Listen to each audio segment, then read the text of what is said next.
Fikih juga sini tentang tata cara mandi junub. Ini harusnya setiap muslim dan muslimah memperhatikan tentang cara-caranya. Yang pertama kata beliau, orang yang mandi mencuci kedua telapak tangannya 3 kali. Ya, seperti kalau kita mau wudhu, telapak tangan saja 3 kali dicuci. Ini sebagian ulama. Assalamualaikum kawan-kawan.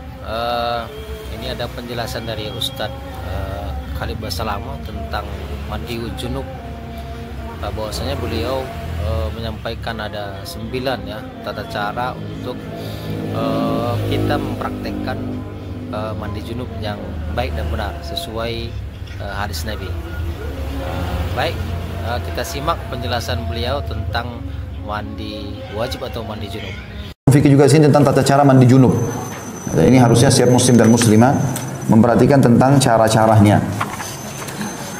Yang pertama kata beliau, orang yang mandi mencuci kedua telapak tangannya 3 kali. Ya, seperti kalau kita mau wudhu, telapak tangan saja 3 kali dicuci. Ini sebagian ulama mengatakan hikmahnya adalah kemungkinan dia pada saat biologis mungkin memegang kemaluan pasangannya, mungkin menyentuh benda-benda atau haram, sesuatu yang dianggap kotor, maka dia mencucinya. Kemudian yang kedua, mencuci kemaluan dari depan dan belakang secara baik dengan menggunakan tangan kiri. Ini tentu kenapa dikatakan tangan kiri? Karena Nabi SAW tidak menggunakan tangan kanan dalam cebok atau membersihkan diri. Itu dijelaskan dalam hadis Bukhari yang lain. Aisyah berkata, Nabi SAW tidak menggunakan tangan kanan kecuali kepada hajat-hajat yang baik, dan tangan kiri beliau gunakan untuk membersihkan kemaluannya. Kemudian yang ketiga, berwudu sebagaimana wudu untuk sholat, dengan catatan tetap menjaga wudu dari perkara yang membatalkannya dan tidak menyentuh kemaluan dengan tangan manapun. Jadi artinya mencuci telapak tangan, membersihkan kemaluan sampai bersih, kita mau pakai sabun juga lebih bagus ya. Sampai udah bersih benar-benar lalu kita wudu. Kemudian setelah wudu seperti wudu sholat, yang keempat menyela-nyela rambut dengan jari-jari sebanyak 3 kali. Jadi ambil air di jari-jari kemudian disentuhkan di bagian kulit kepala sebanyak 3 kali. Yakni orang yang mandi membasahi tangannya dengan air kemudian menyela-nyela rambutnya dengan jari-jarinya, yakni melewatkan jari-jarinya pada sela-sela rambutnya. Yang kelima, mengguyurkan 3 cidukan air sepenuh 2 telapak tangan. Kalau kita 1 timba sekarang, shower juga tentu sudah masuk, ke atas kepala hingga kulit kepala basah dengan sempurna. Kalau dalam sebuah riwayat dikatakan Nabi SAW mengguyur setelah memegang bagian sisi kanan kepala sehingga terasa di kulit kepala airnya, maka mengguyur sebelah kanan bagian tubuh 3 kali, baru kemudian mengguyur sisi kiri dan seluruh tubuh.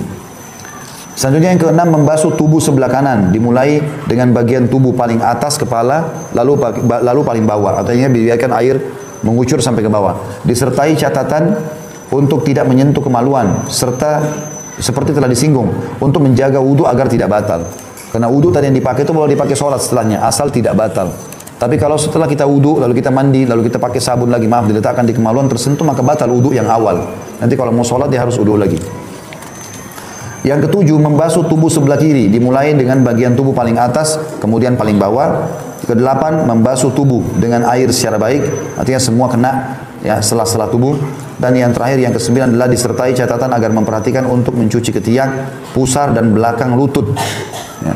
Ini tempat-tempat yang kadang-kadang tidak kena air, maka digosok di bagian ketiak. Di situ dijelaskan. Kemudian bagian pusarnya kan ada lubang, dikhawatirkan tidak kena air pada saat mandi junub sehingga mandi junubnya tidak sempurna. Kemudian juga bagian belakang lutut, ya, biasanya ada lipatan di atas betis, antara betis dengan paha belakang. Setelah itu ia pergi ke tempat sholatnya tanpa perlu berwudu kembali, asal dia tidak membatalkannya. Kalau kesentuh kemaluan, keluar angin, kencing, maka ini semua berarti batal wudu awal. Untuk sholat dia harus wudu lagi. Kalau kita wudunya tidak batal, itu boleh langsung dibawa sholat. Ini salah satu ilmu yang kita dapatkan dari penjelasan beliau. Mudah-mudahan bermanfaat bagi kita semua dan bisa kita aplikasikan dalam kehidupan kita sehari-hari. Terima kasih. Wassalamualaikum warahmatullahi wabarakatuh.